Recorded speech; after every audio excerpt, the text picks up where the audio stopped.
বিসমিল্লাহির রহমানির রহিম। বাংলাদেশের সুবর্ণ জয়ন্তী উপলক্ষে আয়োজিত এই অনুষ্ঠানে উপস্থিত সম্মানিত সভাপতি, অনুষ্ঠানে উপস্থিত বিএনপি ও ২০ দলীয় জোটের সম্মানিত নেতৃবৃন্দ, আমন্ত্রিত সম্মানিত অতিথিবৃন্দ, distinguished delegates from the diplomatic core এবং দেশে প্রবাসে যারা এই অনুষ্ঠান দেখছেন, আসসালামু আলাইকুম। বিএনপির উদ্যোগে গঠিত সুবর্ণ জয়ন্তী উদযাপন কমিটি বছরব্যাপী সুবর্ণ জয়ন্তী উদযাপনের বিস্তারিত কর্মসূচি গ্রহণ করেছে। এই ঐতিহাসিক মার্চ মাস থেকেই দেশে এবং বিদেশে আনুষ্ঠানিকভাবে শুরু হতে যাচ্ছে সুবর্ণ জয়ন্তী উদযাপন কর্মসূচি। দেশের বর্তমান প্রেক্ষাপটে বিএনপির এই উদ্যোগ জাতীয়ভাবে অত্যন্ত গুরুত্বপূর্ণ ও তাৎপর্যপূর্ণ। স্বাধীনতার সুবর্ণ জয়ন্তীর দিন গণনা শুরু হল। একটি জাতির জীবনে একটি দেশের স্বাধীনতাই সবচেয়ে বড় প্রাপ্তি। এই প্রাপ্তির সঙ্গে আর কোনো অপ্রাপ্তির তুলনা চলে না। স্বাধীন বাংলাদেশের জন্যই আজ আমাদের গর্বিত পরিচয়, আমরা বাংলাদেশী।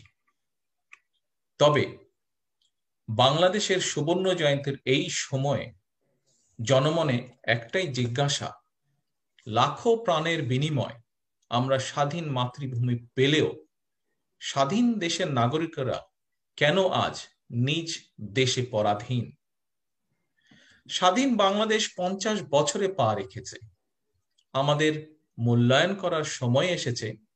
এই সময়কালে আমরা কতটা অর্জন করেছি, আরো কতটা অর্জন করা যেত, কেন অর্জন করা যায়নি, অথবা কাদের জন্য অর্জন করা যায়নি। সম্মানিত নেতৃবৃন্দ, আমন্ত্রিত অতিথিবৃন্দ, আমাদের মহান মুক্তিযুদ্ধের মূল মন্ত্র ছিল সাম্য, মানবিক মর্যাদা, সামাজিক সুবিচার। স্বাধীন বাংলাদেশের মানুষ এমন একটি রাষ্ট্র ও সরকার চেয়েছিল যেটি হবে government of the people, by the people, for the people. অথচ আজকের বাস্তবতা হচ্ছে দেশের ক্ষমতা কুক্ষিগত করে রাখা সরকারটি এখন দেশে বিদেশে পরিচিত government of the mafia, by the mafia, for the mafia. তাই সুবর্ণ জয়ন্তীর কার্যক্রমের মধ্যে দিয়ে বর্তমান ও আগামী প্রজন্মের সামনে দেশের বিরাজমান পরিস্থিতি সর্বতোভাবে তুলে ধরা প্রয়োজন। অতীত ও বর্তমানের অনেক প্রশ্নের জবাব দেশের স্বার্থে আমাদের জেনে রাখা দরকার, কারা 1974 সালে বিশ্বে বাংলাদেশকে বটমলেস বাস্কেটের পরিচিতি দিয়েছিল। দেশের স্বার্থে আমাদের জেনে রাখা দরকার 2001 সালে বাংলাদেশকে বিশ্বে দুর্নীতিতে চ্যাম্পিয়ন বানিয়ে কারা ক্ষমতা থেকে বিদায় নিয়েছিল। দেশের স্বার্থে আমাদের জেনে রাখা দরকার বর্তমানে কারা দেশটিকে পরিণত করলো মাফিয়া রাষ্ট্রে। গত 1 দশকে কারা দেশ থেকে 9 লক্ষ কোটি টাকা পাচার করে দিল। বাংলাদেশ ব্যাংকের রিজার্ভ ফান্ডের 800 কোটি টাকা কারা কিভাবে লোপাট করল। কারা দেশটাকে খুন, গুম, অপহরণ, ধর্ষণের নিরাপদ ভূমিতে পরিণত করল। কারা গণতন্ত্র হত্যা করে দেশে একদলীয় কুখ্যাত বাকশাল কায়েম করেছিল। বর্বর রক্ষী বাহিনীর গুম, খুন, অপহরণ, ধর্ষণের বিচার বন্ধে সংবিধানে কারা প্রথম ইন্ডিমনিটি দিয়েছিল। মুক্তিযুদ্ধকালীন বাংলাদেশের প্রথম প্রধানমন্ত্রী তাজউদ্দিন আহমেদকে কেন স্বাধীন দেশের মন্ত্রিসভায় থাকতে দেওয়া হলো না? দেশের মর্যাদার পক্ষে কথা বলার কারণে আবরারকে যারা হত্যা করেছে, স্বাধীন দেশে জন্ম নেওয়া এই নরপিশাচদের মগজ ধুলাই করলো কারা? সীমান্তে হত্যাকাণ্ডের প্রতিবাদ জানাতে বর্তমানে কেন বাংলাদেশের এত ভয়? এমন অনেক প্রশ্নের জবাবের মধ্যে নিহিত আজ কোন পথে আমাদের এই প্রিয় মাতৃভূমি বাংলাদেশ। কেন পথ হারিয়েছে আমাদের প্রিয় মাতৃভূমি বাংলাদেশ। সম্মানিত উপস্থিতি, 1975-এর 7ই নভেম্বর পরাজিত অপশক্তি মহাজোটের নামে একজোট হয়ে দেশের রাষ্ট্র ক্ষমতা দখলে রয়েছে। তাদের একটাই টার্গেট, দেশপ্রেমিক জাতীয়তাবাদী শক্তি এবং দেশের সেনাবাহিনীকে দুর্বল করে রাখা।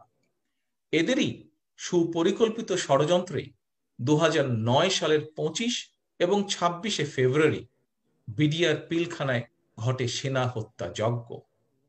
স্বাধীন বাংলাদেশে সেনা হত্যাযজ্ঞের দিনটি কেন জাতীয় শোক দিবস হিসাবে পালন করতে এত দ্বিধা? জাতীয়তাবাদী শক্তি দুর্বল করতেই এই অপশক্তির ষড়যন্ত্রের শিকার দেশনেত্রী বেগম খালেদা জিয়া। 75-এর 7ই নভেম্বরের পরাজিত এই অপশক্তি বিএনপি সম্পর্কে অব্যাহত অপপ্রচার চালাচ্ছে, মিথ্যাচার করছে স্বাধীনতার ঘোষক সম্পর্কে। বাস্তবতা হলো, স্বাধীনতার ঘোষক সম্পর্কে মিথ্যাচার করে এরা নিজেরাই নিজেদের প্রশ্নবিদ্ধ করছে। কারণ বাংলাদেশের স্বাধীনতা ও মুক্তিযুদ্ধের ওপর গত 50 বছরে অসংখ্য বইপত্র লেখা হয়েছে। বিশেষ করে মুক্তিযুদ্ধে প্রত্যক্ষভাবে অংশ নিয়েছেন, নেতৃত্ব দিয়েছেন কিংবা ছিলেন প্রত্যক্ষদর্শী। মুক্তিযুদ্ধের পরপরই এমন অনেকে মুক্তিযুদ্ধ নিয়ে বই লিখেছেন। প্রত্যেকের লেখায় নানাভাবে তথ্য প্রমাণ সহ উপস্থাপিত হয়েছে জিয়াউর রহমান বাংলাদেশের স্বাধীনতার ঘোষক।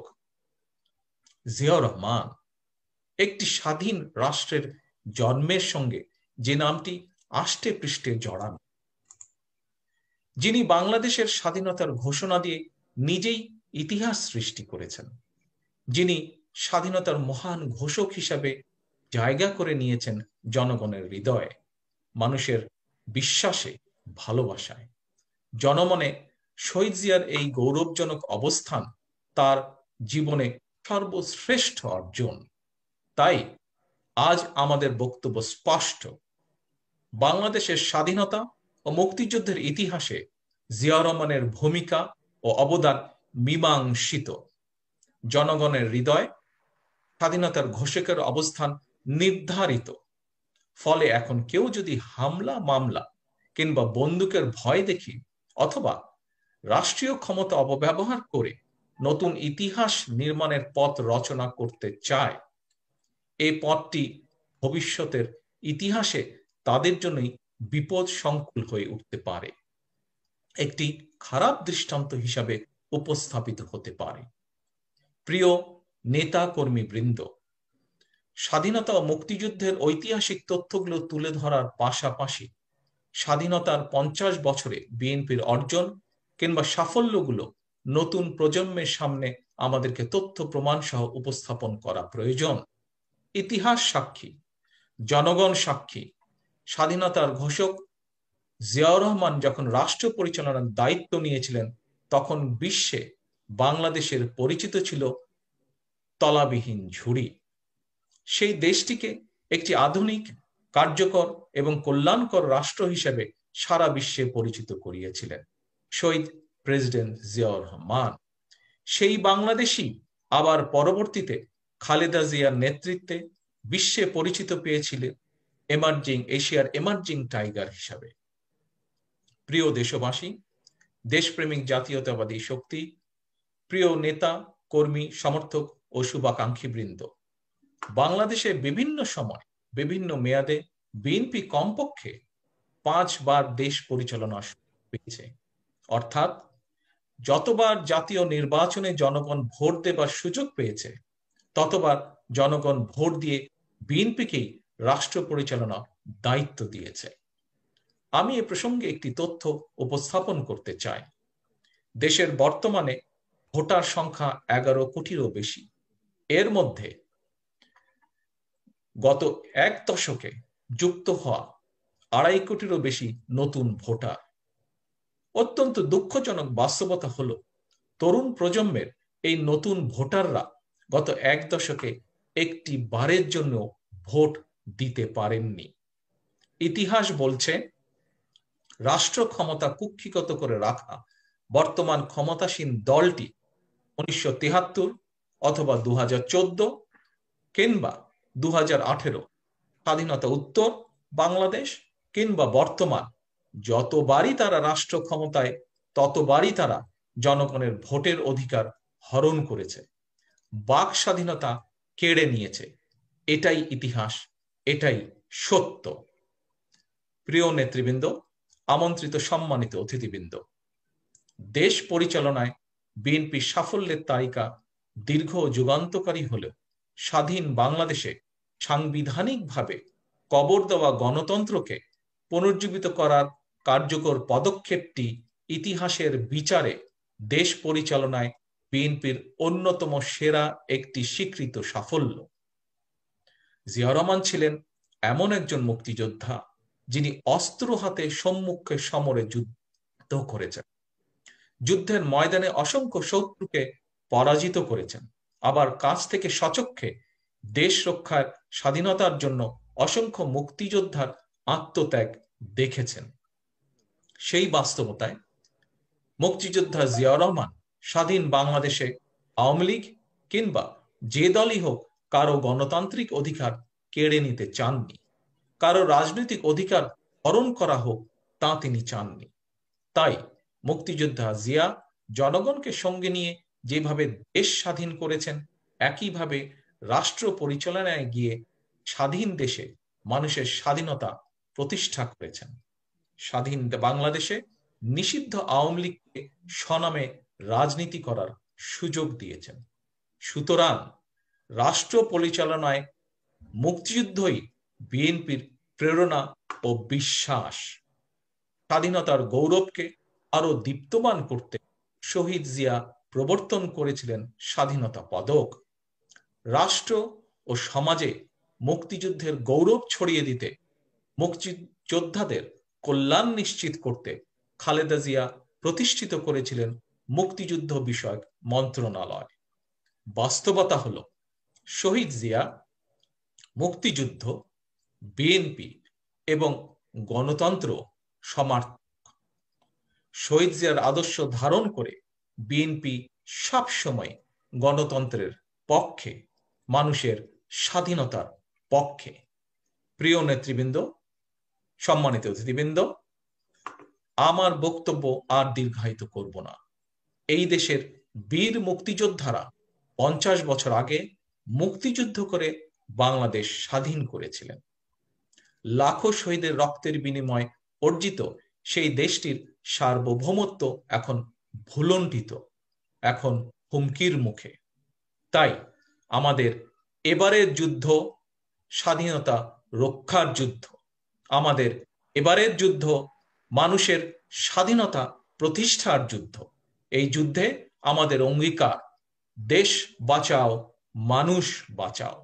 আজ থেকে শুরু হলো সুবর্ণ জয়ন্তীর বছরব্যাপী কার্যক্রম। আজকের এই অনুষ্ঠানের মাধ্যমে দেশপ্রেমিক প্রতিটি নাগরিকের প্রতি আমার উদাত্ত আহ্বান, সুবর্ণ জয়ন্তীর এই যাত্রায় বাংলাদেশের পক্ষের শক্তির, গণতন্ত্রের পক্ষের শক্তির সক্রিয় এবং ঐক্যবদ্ধ অংশগ্রহণ চাই। কারণ এটি আজ প্রতিটি গণতান্ত্রিক মানুষের দাবি। সবশেষে আজকের এই মহতী অনুষ্ঠানের সম্মানিত সভাপতি, অনুষ্ঠানে উপস্থিত সম্মানিত নেতৃবৃন্দ, আমন্ত্রিত অতিথিবৃন্দ, দেশে এবং বিদেশে যারা এই অনুষ্ঠানটি এতক্ষণ ধরে দেখেছেন, শুনেছেন, আপনাদেরকে সকলকে সুবর্ণ জয়ন্তীর আন্তরিক শুভেচ্ছা ও ধন্যবাদ জানিয়ে আমার বক্তব্য শেষ করছি। আল্লাহ হাফেজ। বাংলাদেশ জিন্দাবাদ। বাংলাদেশ জাতীয়তাবাদী দল জিন্দাবাদ।